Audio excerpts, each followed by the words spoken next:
Is this where you want me to go off about Mike Woodson? Because I No, could do that. not no, but you're free to do that. Oh, that's right. You said that there are lots of takes that go right ahead. Well, as an outsider, that obviously I'm followed Purdue all my life, and you follow Indiana as a result in that because Purdue and Indiana are always competing for recruits and everything. The Mike Woodson saga is progressing right along as Archie Miller's tenure did, as Tom Crean's later tenure did, as Mike Davis's. It's all the hype. He gets hired. Archie Miller didn't have this, but you have the early success. But about year 3, year 4, if the banner 6 doesn't look like it's coming, everybody starts to turn. And that's kind of what we're seeing right now. A lot of people were very high on Mike Woodson coming into this season. He had beaten Purdue twice, which, Archie Miller never beat Purdue once, or he'd beaten Purdue 3 times, excuse me. And he'd gotten Indiana back to the tournament. He was recruiting the 5 stars. Everything was coming along. And now that chemistry and that team itself is not coming together, you're starting to see the turn. You're starting to see Dusty May, the photoshops with him in a red sweater and everything.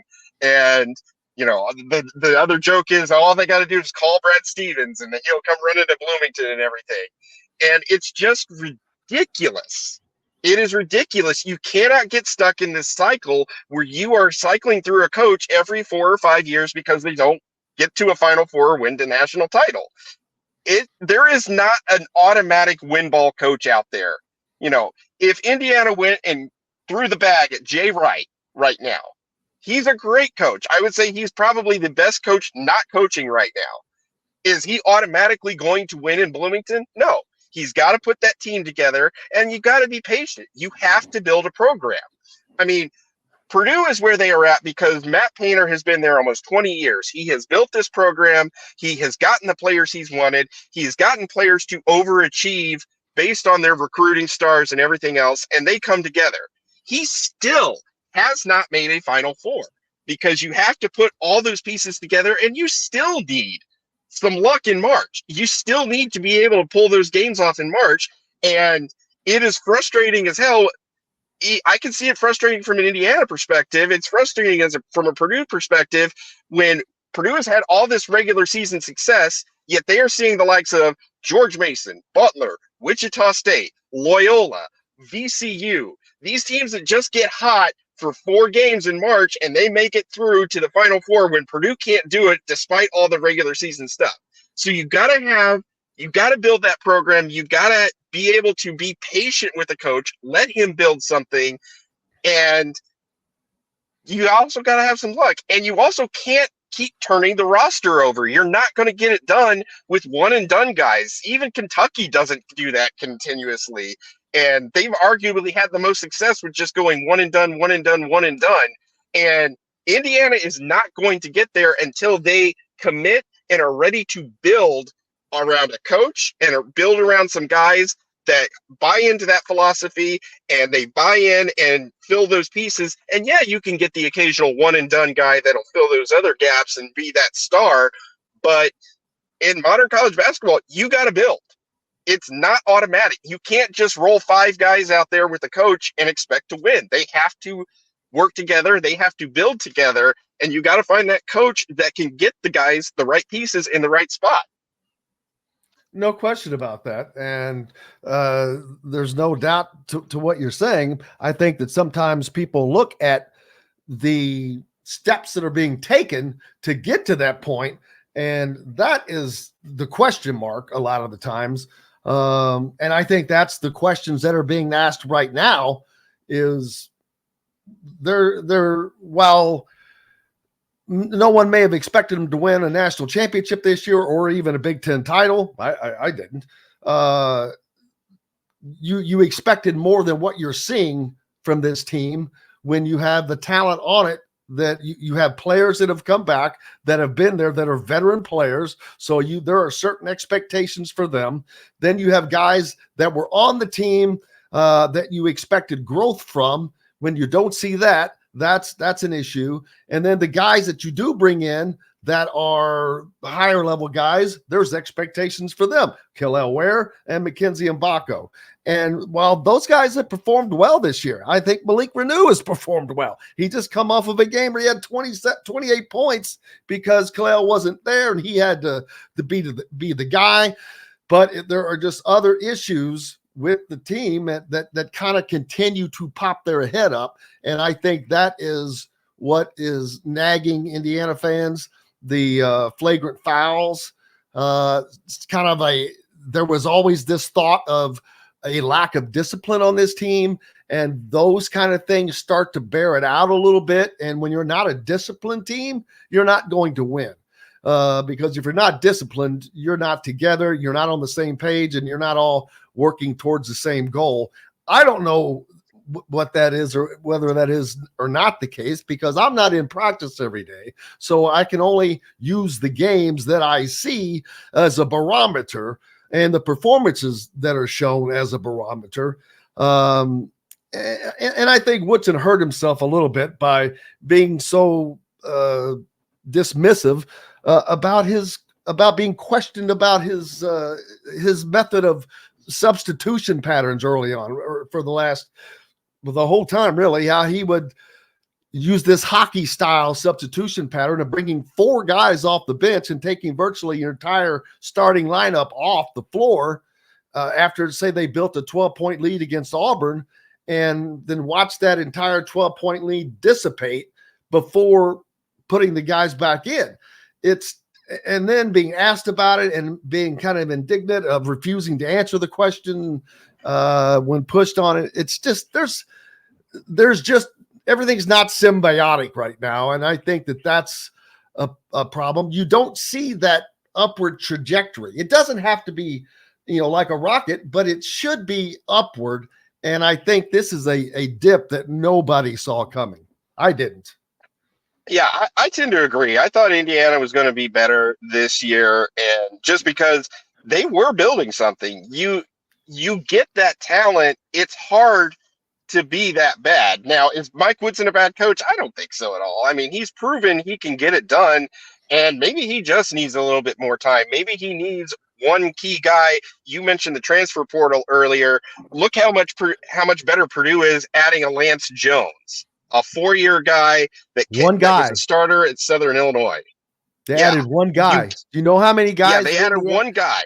And Indiana has an open scholarship while desperately needing another guard. And that's an issue that sticks out as well. When you have an open scholarship and you don't fill that, when you have a definite need, it's hard to ignore that.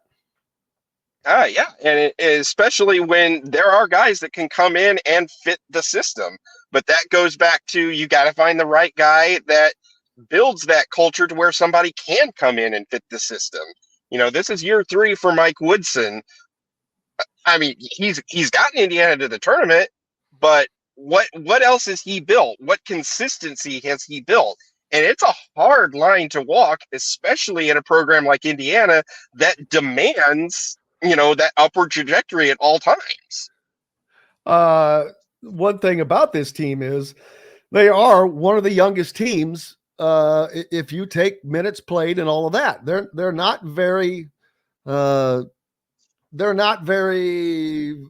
a veteran team as much as we think they are, which it seems like they would be with Xavier Johnson, with Trey Galloway, with guys coming off the bench that have experience, and even the guys that they picked up on the portal, Peyton Sparks. He had experience. He's not a freshman, but yet they're still one of the younger teams playing, and they haven't played that much basketball together. Xavier Johnson hurt 2 years in a row. He hasn't really played that much of college basketball, and he hasn't played that much with this team. So they've got other things that are easy to not recognize that truly hurt them as a team, I think. Yeah, and again, that's where that luck component comes in. You got to be able to have things come together. I look at Purdue in 2010. They were starting to come together with Lewis Jackson had an early season injury. I think it was his 7th or 8th game back is when Robbie Hummel went down. And that kind of everything kind of fell apart from there. They still won the Big Ten, but mostly because they had a big lead in the conference from there. And so, there are so many factors that make it difficult that you can't just rely on one thing. And I think the biggest thing that Indiana needs right now is they just need some consistency. They need somebody that is going to get them to the tournament every year, is going to challenge for the Big Ten title, every 2 or 3 years. And then you might get lucky with the run. I mean, Mike Davis, look at the run he had in 2002. It was out of nowhere. They still got to the national title game. Tom Crean won 2 Big Ten championships in 4 years. Now, was he the all-time answer? No, but he did a great job in Indiana in however long he was there, and he was let go 2 years after he won, or the year after he won a Big Ten title. Where would Indiana be right now if they kept him? I have no idea, but at least they would have some of that consistency, and they might be more established, and might be in a better place, honestly. Well, they'd be in a better place because they wouldn't have had Archie Miller, which was still one of the worst hires in the history of college basketball, in my opinion. I mean, seriously, that bad. But yeah, they would have been in a better position. And it's amazing that he was let go that quickly after winning a Big Ten championship. I mean, that might be a record. I'd have to go back and look, but that not just in Indiana, I mean, period. But that shows Indiana was buried because of the problems they faced after the Kelvin Sampson deal, and Tom Crean brought them all the way to a number 1 ranking, number 1 team in the country, which was amazing. But that's the thing. There was always that ride, and then it just became a roller coaster. And with Archie, it was more a house of horrors instead of a roller coaster. But it just seems like they've been on a roller coaster still to this. And that's what the fans are just wanting to see, something in an upward trend. And there's no reason for that not to happen at a program like Indiana, who has everything you want. They've got, first of all, they've got one of the greatest fan bases. They have a great arena. They have great tradition. They have as good an NIL as there is in college basketball. So boom, you've got all the resources at your hands.